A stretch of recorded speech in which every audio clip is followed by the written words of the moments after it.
Dzień dobry. Dzisiaj tak nietypowo, bo zaczniemy sobie od pojechania gdzieś. A czemu? Pogadamy sobie o tym. Dobra, a właściwie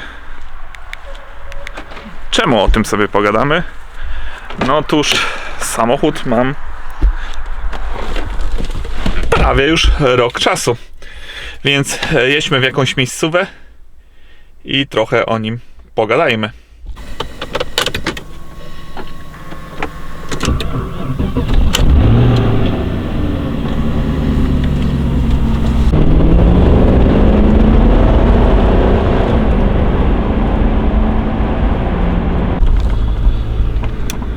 Offroad Audi, ale no mam tam miejscówę gdzieś trochę w lesie i niestety taka droga nie czeka. Dobrze, auto wysokie, to troszeczkę łatwiej przejechać. To jest tam zaraz, także widzimy się za chwilę. Jesteśmy już na miejscu i zaraz wam powiem, o co chodzi. Jak już was zabrałem tutaj, może ktoś, kto oglądał moje materiały wcześniej, pamięta to miejsce z prezentacji przedstawienia mojego E28, które podobnie jak ta Audi S6 pojawiło się w moim garażu, to może dużo powiedziane, w moim posiadaniu przypadkowo. No i podobnie jak z E28, te Audi praktycznie stoi. Ja w nim poprawiłem wiele detali. Już na pierwszy rzut oka możecie zobaczyć felgi zmienione z poprzednich czerwonych, paskudnych.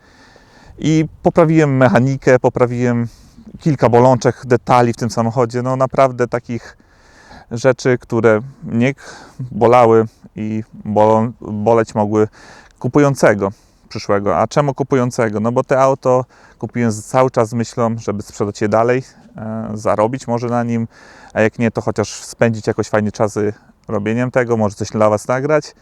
No i tu sprowadzam się do takiej kwestii, że ja ten samochód posiadam już rok czasu.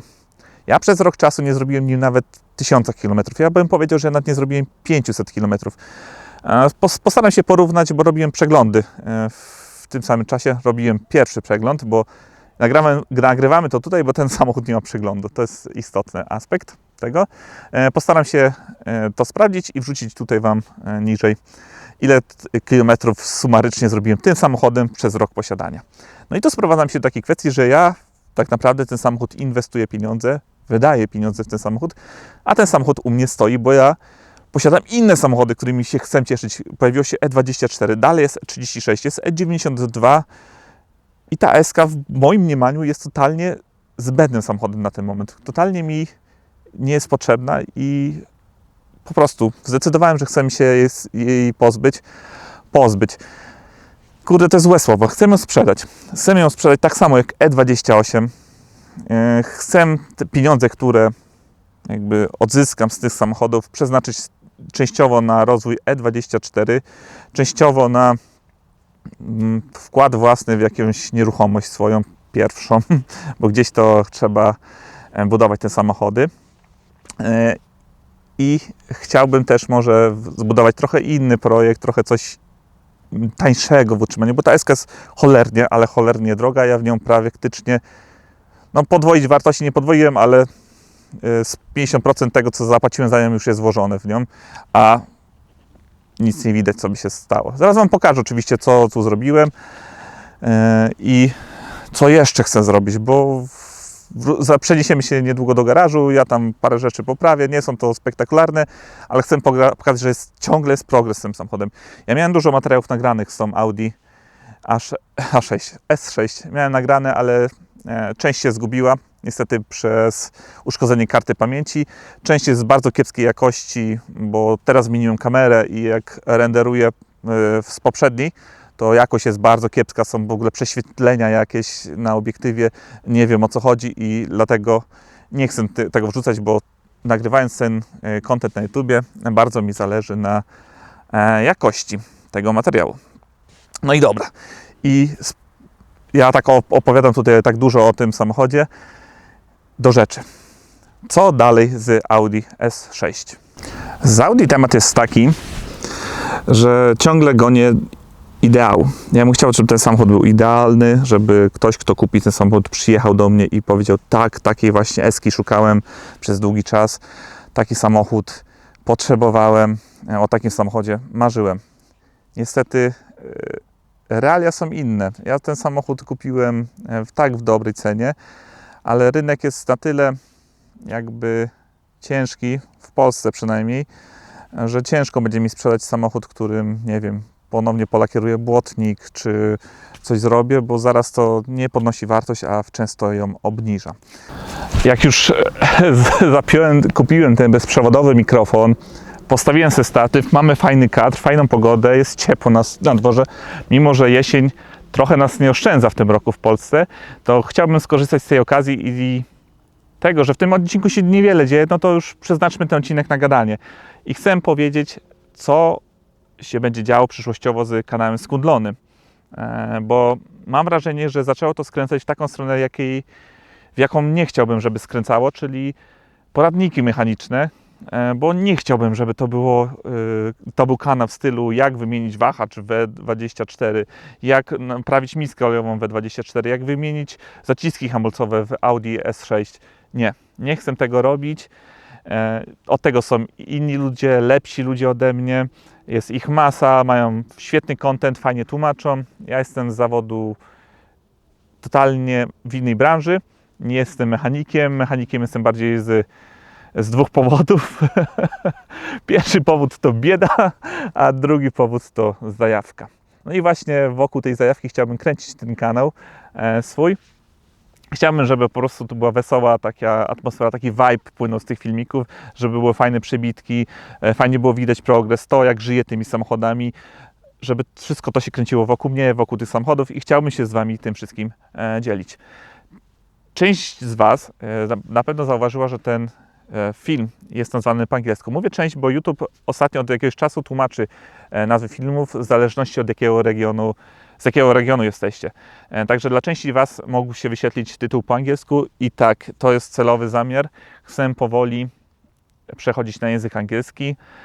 Chcę zacząć od tytułów, chcę dodawać napisy po angielsku, tam w tym opcji tutaj na dole, co macie w zębatce, żeby publiczność z całego świata mogła też obejrzeć te moje filmiki. Chcę to zrobić z dwóch powodów. Po pierwszy, najważniejszy powód dla mnie, rozwijać swój język angielski, szlifować. Na co dzień używam języka angielskiego w piśmie. W słowach niekoniecznie, a pisanie, a rozmawianie, mówienie coś po angielsku to są dwa zupełnie inne światy i chcę przełamać tą swoją barierę, chcę wyjść z tej strefy komfortu. Drugi powód, dla którego chcę nagrywać po angielsku, to jest po prostu zasięg. Chcę, żeby te filmy trafiały do większej liczby osób, chcę się dzielić swoją zajawą z większą ilością, także też chcę, żeby to się niosło, że tak powiem, kolokwialnie. Ogólnie zmiana na język angielski to nie będzie, że dzisiaj wrzucę film, a jutro za tydzień, za 2 tygodnie będzie film już po angielsku. Będzie to zmiana taka etapowa, bo jak wspomniałem wcześniej, na początku zacznę od tytułów z napisami i dopiero potem, gdy pojawią się w statystykach ludzie z zagranicy, to po prostu przejdę. Jeśli się nie pojawią, wrócimy do języka polskiego w pełni i tak zostaniemy. Moje social media, czyli Instagram i Facebook, także są po angielsku, także będę tam po angielsku pisał, mimo że jeśli ktoś napisze komentarz, napisze do mnie po polsku, z chęcią odpowiem po polsku. Nie róbmy już z tego jakiegoś zamkniętego świata. Wracając do samochodów. Samochody będą się pojawiać, będzie pewnie rotacja, będzie więcej tego tego lifestyle'u. Jak wspomniałem wcześniej, chcę kupić jakiś dom gdzieś na wsi, chcę sobie tam wybudować garaż, chcę się z tym Wami podzielić, no po prostu chcę pokazywać siebie i może część znajomych, jakich mam, czy kolegów, przyjaciół, jak ta zajawka ich się trzyma też, jak może nas łączy, połączyła, zbratała, jakkolwiek to nazwać. Zobaczymy. Na pewno chcę się skupić na 2 aspektach, na fajnym kontencie, relaksującym kontencie, a nie po prostu katowaniu się po pracy jeszcze tym, jak wymienić wahacz, czy jak tam odpowietrzyć chodnicę.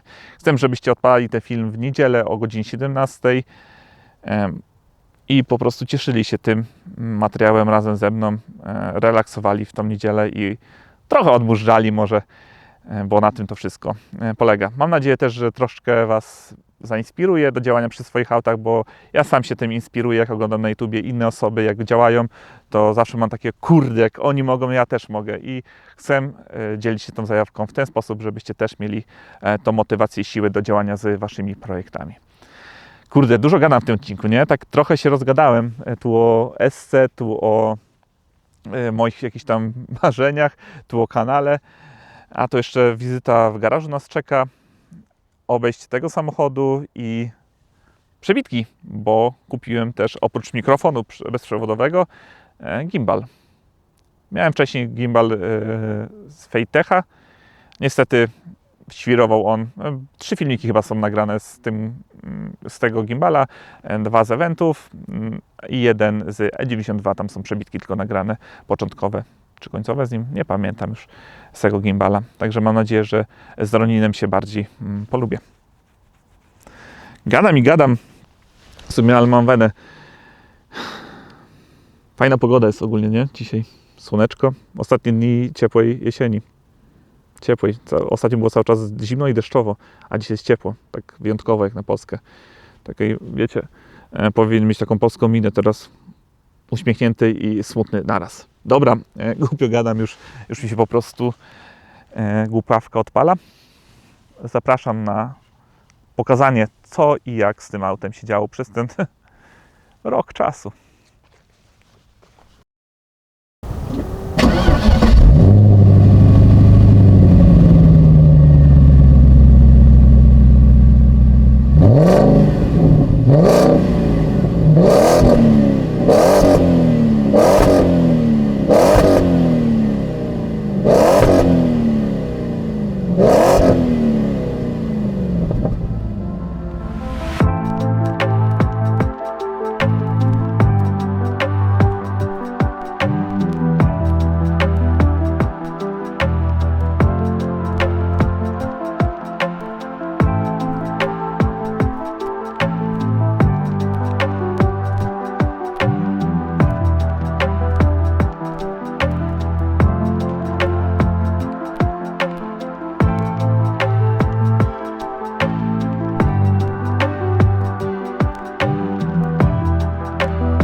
Tak na pierwszy rzut oka, jak wspomniałem wcześniej, felgi się zmieniły. Są one w ogóle, to są oryginalne z S6 C6 Pompeje, po pełnej renowacji, to jest ważne, istotne, z nowymi śrubkami. Ja na nich nie zrobiłem nawet 50 km, ja nawet 3 km na nich nie zrobiłem. Jak ja założyłem te felgi, tak to auto na nich stoi. No i prezentuje się tak. Sami powiedzcie, że przyznajcie, że wygląda to auto niebo, ale to niebo lepiej na tych felgach. Ogólnie jest teraz brudne, bo jechałem przez las, no ale to musicie mi wybaczyć, no nie ma przeglądu samochód jeszcze. Dobra, z zmian pod maską zaraz przyjdziemy. Tutaj wszystkie wkłady zostały wymienione, bo były wylane. Także to naprawiłem. Pojawił się znaczek S6, no bo w sumie jest SK, to czemu by nie. Ten wydech nieszczęsny został troszeczkę wyrównany na ten moment, bo ta rura jedna była w dół, druga do góry. Jeszcze i tak to trzeba poprawić. To w przyszłości, kolejnym materiale prawdopodobnie. Tu wkład zrobione. Spasowane lepiej troszeczkę elementy, chociaż i tak jeszcze według mnie tutaj lekko trzeba to spasować lepiej. Z wizualnej rzeczy tyle. Do środka Was zaproszę i pokażę, co w środku zostało wykonane, a potem pod maską zajrzymy i w garażu już pod spodem. Tu i tutaj sobie rozjaśnimy. Po pierwsze, trochę syf jest, trochę brud. To są białe fotele. One zostały wyprane dwukrotnie. I one dwukrotnie, tak samo tam, a tam jest syf, to nie zobaczycie, to zostały wyprane i skoczę sobie do samochodu i wyglądają troszeczkę lepiej, bo było o wiele gorzej.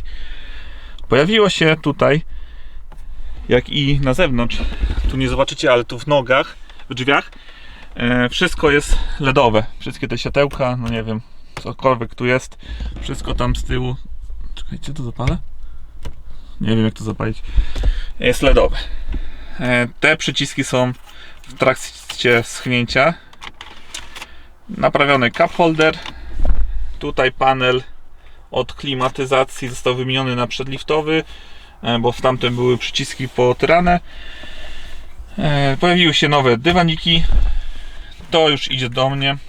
To muszę odnowić, bo jest trochę to chyba od Webasto jest, tak? Trochę zajechane.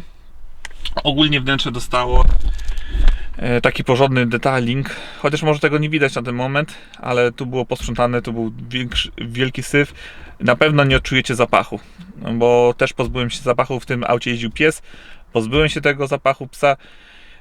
Ozonator trochę musiał pochodzić. Pod maską to się niewiele zmieniło, ale wam i tak pokażę co i jak.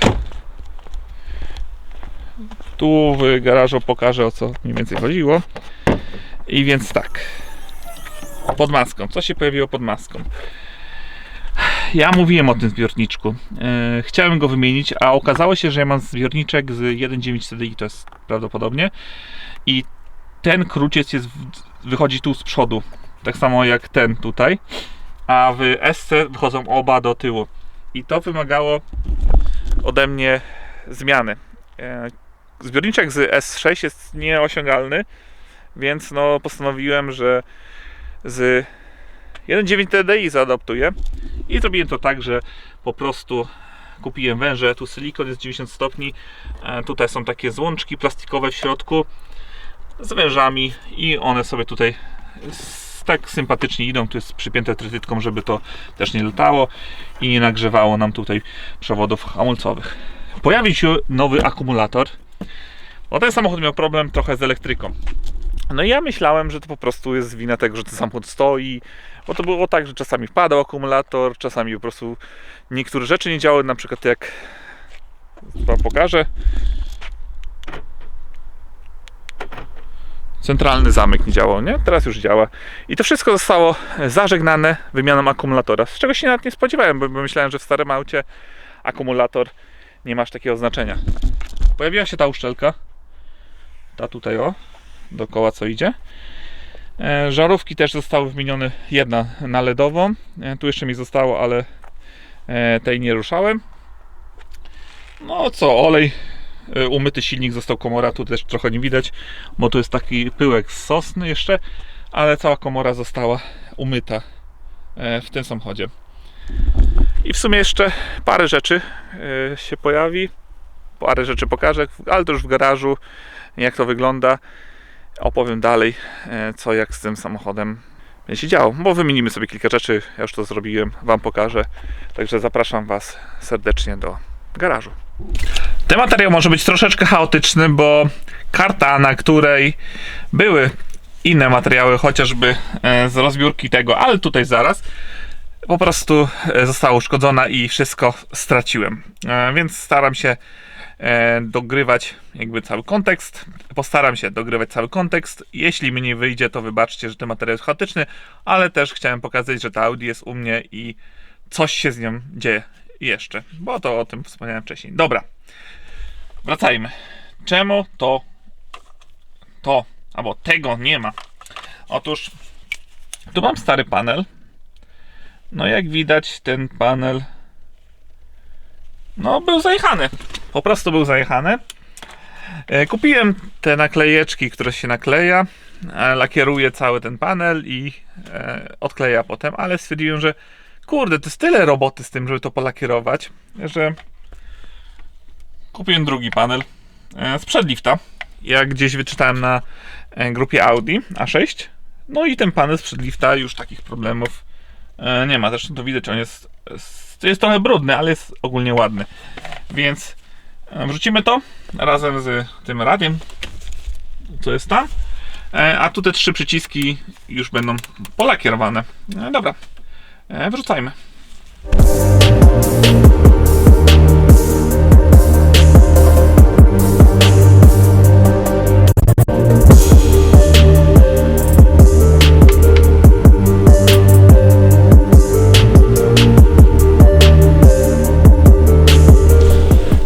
jest różnica koloru między tym panelem a tym, no ale no trudno, trzeba z tym żyć. Według mnie i tak wygląda lepiej niż ten panel zniszczony z przyciskami, który był wcześniej. Ewentualnie mogłem jeszcze, tak teraz myślę, albo nie ma co kombinować, wygląda i tak dobrze. Przyszły właściciel sobie ogarnie już według swojego widzimisię. Kolejną rzeczą, którą trzeba zrobić, jest temat tutaj. Tu rzucę wam zdjęcie w ogóle, jak stuningowałem grill w Audi. Ale o to chodzi, że teraz maska jest, jak widzicie, podniesiona, ale tu nie wyjechał nam ten dzyndzel do pociągnięcia. I czemu tak się wydarzyło? Jeśli mam jakieś przebitki, to właśnie w tym momencie wyrzucam. Jeśli nie, no to już opowiadam. Próbowałem raz coś zrobić pod maską, chciałem podnieść, pociągnąłem tą wajchę przy słupku A. Maska nie podskoczyła. No i spadła tak naprawdę tu na ryglu linka. Myślałem po prostu, że się zerwała, a ona tylko spadła. No i jak się domyślacie, musiałem ten grill ściągnąć, żeby tam się dostać, podnieść maskę i takie tam. No ja złożyłem potem ten grill. I jak widać, zapomniałem o tym dzyndzlu, żeby go założyć. Także teraz trzeba jeszcze raz go ściągnąć. Teraz tym razem poprawnie zamontować. Róbmy to.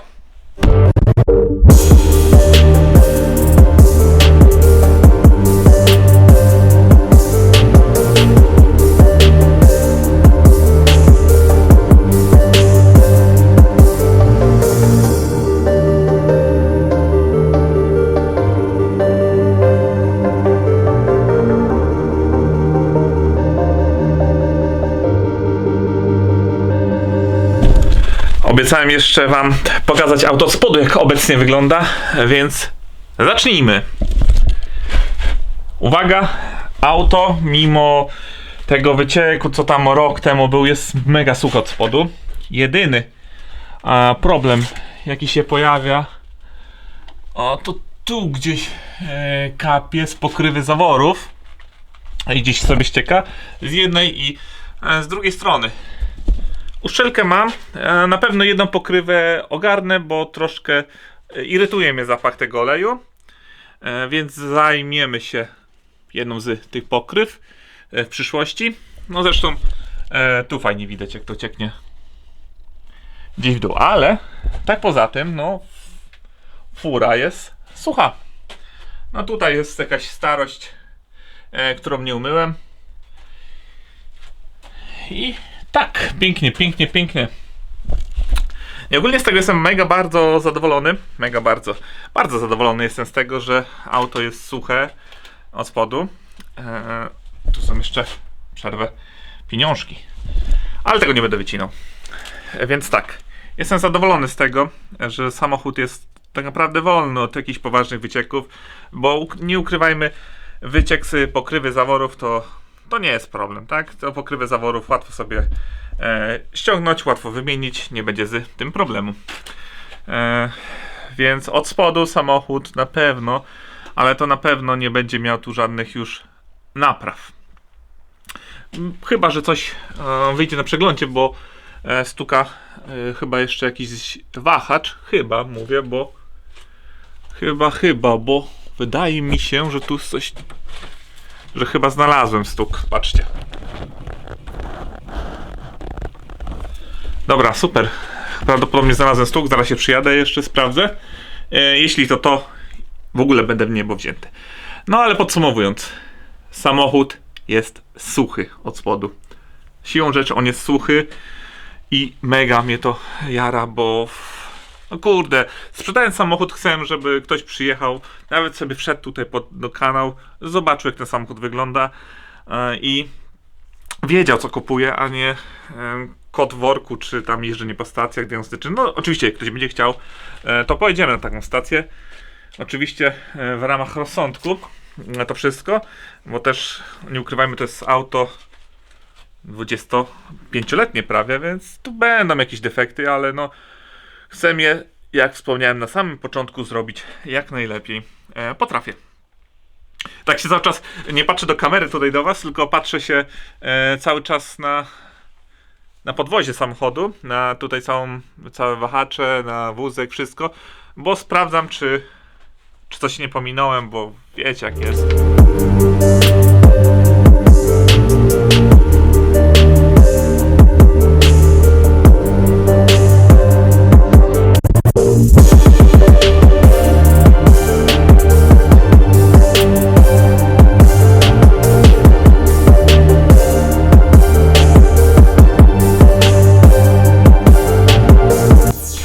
Tutaj mam stary łącznik stabilizatora. Nie wiem czy zobaczycie, ale ta tulejka jest zerwana. A tutaj to już w ogóle tą tulejkę mogę wypchnąć. I się nie dziwię, że to nie działało i stukało.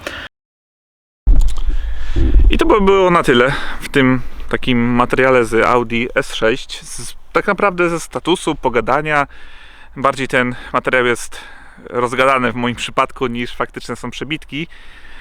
Chciałem wam pokazać fajne ujęcia z gimbala. Niestety nie udało się.